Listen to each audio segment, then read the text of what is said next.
Who is Ayatollah? All right. Ayatollah. Who is that? All right. So Ayatollah is Shia top cleric. All right. So Shia's top cleric, right? So obviously, this is the head position. We'll say head position of religious offices. So it's a religious leader, and he's on top of all the other religious leaders, right? And the religion here is Shia, which is an off branch or minority branch of the Islamic faith. Um, and that's generally what Ayatollah is, right? So Ayatollah, right?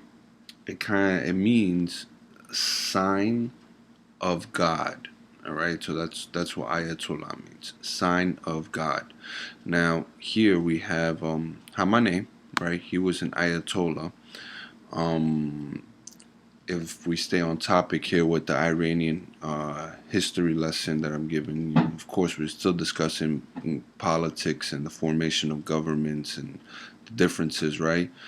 Um, you have this here, this top religious leader that begins to question the king's governing.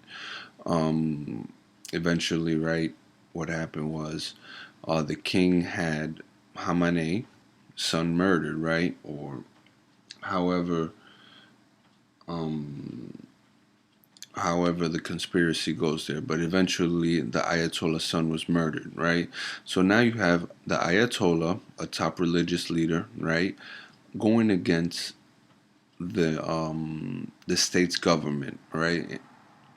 What happens here is Hamaneh begins to record his voices and play his we'll say his hatred, okay, um, towards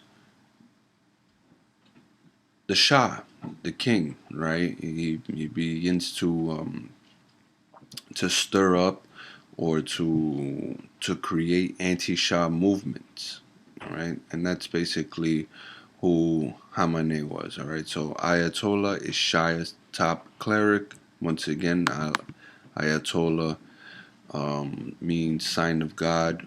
Shia's sorry, is the minority branch of the Islam faith, founded by Muhammad, Islamic faith, and a cleric is a religious leader.